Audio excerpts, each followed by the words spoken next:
Good morning and welcome back to Miniature Monday, where today we're going to be taking a look at the Battletech Proliferation Cycle mech pack from Battletech and Catalyst Game Labs. This is a collection of 7 brand new figures that have not been seen from Catalyst before because they represent older, ancient Battletech technology that, from the very first battlemech, the Mackie, all the way to the first omni-mech, the Coyote. So there's some interesting utility in these figures. They're not necessarily up to date as far as the technology and the options that they have, but they are some fun figures nonetheless, especially for people that like to play in primitive eras where things are a little bit behind and there isn't the same level of technology. So with that, we're going to take a look at the 7 figures. We're going to give you some nice turnarounds so that you can see how the figure compares to the art, whether it was the original art that was released or any more modern art. Now, these do not typically have the same Il-Clan era art because they represent primitive battle mechs. But we'll take a look at all of that regardless. But before we get started, do make sure you're subscribed to the channel. I try to put out a few videos each week talking about all sorts of tabletop gaming content. I'd love for you to come along and see what we have to share. And also down below, don't forget, there are links to our social media and Drive-Thru RPG where you can purchase PDFs for Battletech. So let's go ahead and get started. All right, so first up we have the Mackie. Now, the Mackie is credited as the first official battle mech. It comes in at 100 tons and obviously lasers and cannons. But I will be honest, I'm going to be kind of going back and forth a little bit between Sarna or the Sarna information page and the art, because I am not as familiar with these. These were not as prevalent when Battletech was coming up. A lot of these designs have been put out more recently. So this is the original piece of art from 3058. You can tell it has some of those, older, rougher look to it. It looks like a prototype. It looks like something they haven't tried before, and they're working on developing the technology base. This is the next figure from Experimental Tech Readout Primitives. So the art is not scaling up like I wanted it to. There we go. Obviously, it's a bit more cleaned up than the original version, the Dwayne Luce kind of technical drawing style. But it's, a lot cleaner. It did drop the lasers from the center torso, but overall it still looks like the Mackie. And then finally we have this version from Legends. Now this one, I'll be honest, I absolutely love this piece of art. The Legends art is always pretty good, and then you also get some fun paint schemes to go with it. And overall, I think this one, kind of, hits it out of the park. Let's be honest. It's a Mackie. It's big. It's beefy. It's, kind of looks like an old-timey spaceman. But it's, I don't know. This one will be fun to paint up. And next up we have the Emir. Now this is the only piece of art that I was able to find. It's originally from Tech Readout 3075 by the Catalyst art director Brent Evans.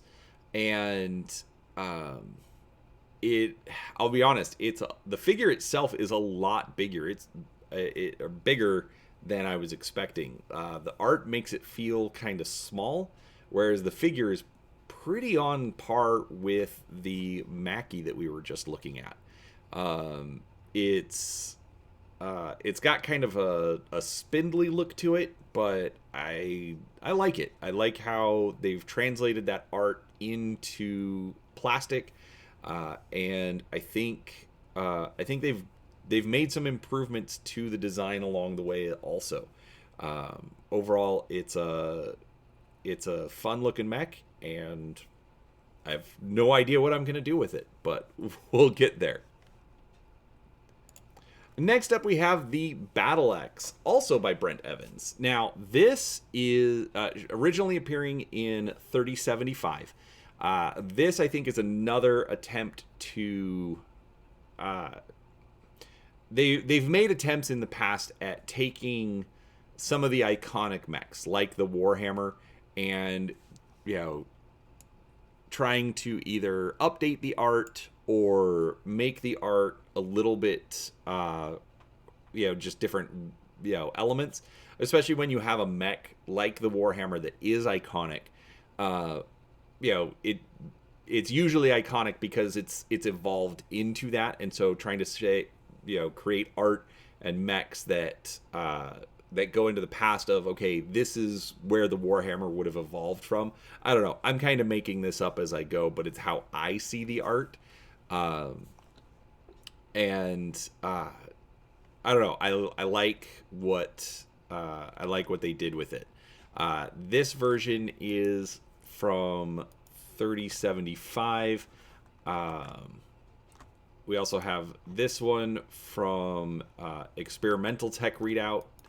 Come on, there we go. Cleans up the art a little bit, and I think makes it a little closer to the art or to the figure that we see, but definitely still has kind of that primitive look to it. This one, because of how much it resembles the Warhammer, I'm going to be pretty happy about getting this one to the table. All right, next up we have the Gladiator, also by Brent Evans, also out of Tech Readout 3075. This is the first mech fielded by the Draconis Combine, and I think Brent kind of captured that samurai feel to it. Overall, it's a nice looking mech in the original design. We then have this one from the Experimental Tech Readouts series. You still have these what look like cannons on the shoulders, which now, because I get easily distracted, I want to see what its weapons loadout is. PPC, SRM6, and 2 medium lasers. But it does have jump jets, so those are probably the jump jets that we're looking at. Yep, I get distracted, folks. It's called gaming with ADHD for a reason. But yeah, overall, a nice solid design on this one. And then we also got this version from Field Manual Star League Defense Force. Definitely plays a lot more into that samurai look. And honestly, I really, really like this piece of art. This is a good one. Even though I'm friends with Brent, I'm going to have to say this is better than Brent's version.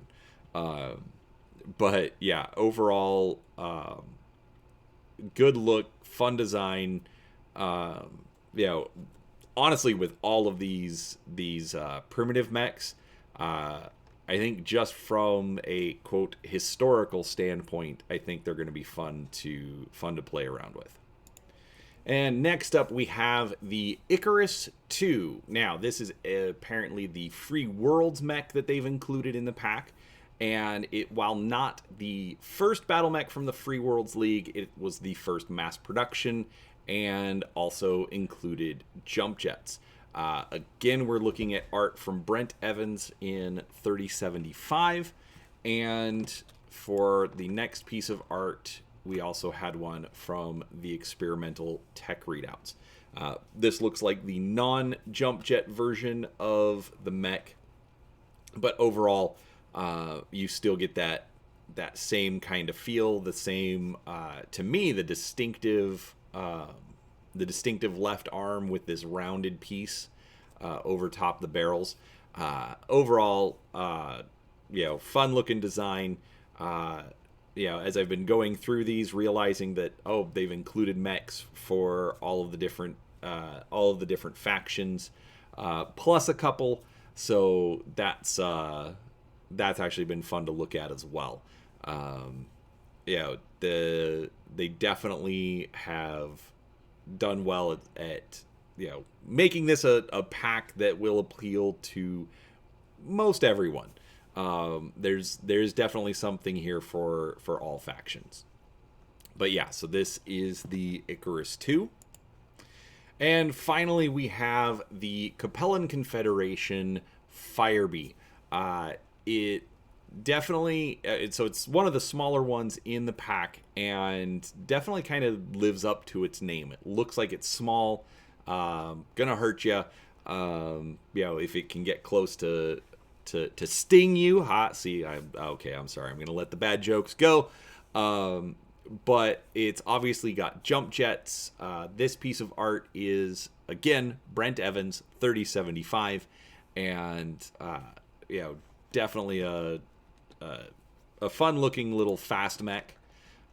We then have this version of art, a little bit cleaner from the experimental tech readouts, but still kind of captures that original feel from 3075. It's compelling Confederation, so let's be honest, most people aren't going to use it. Regardless, fun little mech. The miniature, I think, captures it pretty well, especially from this experimental tech readout version. But yeah, I don't have a whole lot to say. And last up, we have the Coyote. This was originally designed by Clan Coyote and is the first first representation of an Omni-Mech. The art here by David White originally appeared in Era Digest Golden Century.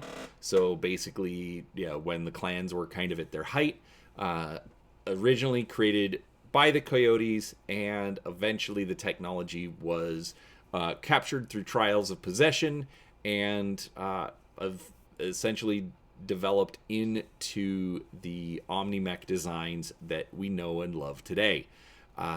Overall, the art, I think, is a little bit more dynamic than the figure is, but the figure's still pretty good representation of the missiles and the energy weapons on it. And it actually looks like a good figure in and of itself. I'm pretty excited to put this one to the paint, just because again, it's something a little bit different. So overall, I was pretty happy with all of the figures from this. They're new designs. They're things that, honestly, to me, that I haven't necessarily seen before. I have all of the tech readouts, but some of the later ones, I didn't, quote-unquote, study like I did a lot of the early ones when I was a lot younger and had more time. But it is still fun to see it. It's an interesting pack if you just want some new mechs to paint up. Whether you use them as the mechs they represent or just use them as play pieces on the field. Overall, it's going to add some variety to your collection. It is a larger set with 7 different figures, so it does cost a bit more. But overall, honestly, I'm pretty happy with it. Definitely one that, because I like painting figures based on pilots or unique situations, I don't usually paint whole units. This is a set that really appeals to me because it's new stuff that I'm not going to be painting a lot of or have to come up with different variants for. So if you like the older figures, or let me phrase it, not older figures, primitive designs. That's the words. Those are the words we'll use. If you like the primitive designs, I absolutely recommend picking this set up. If you just want new figures, I recommend picking the set up.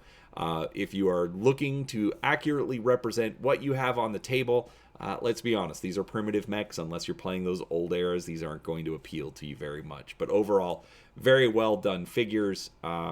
Definitely on par with the quality that we've come to expect from Catalyst since the Clan Invasion Kickstarter.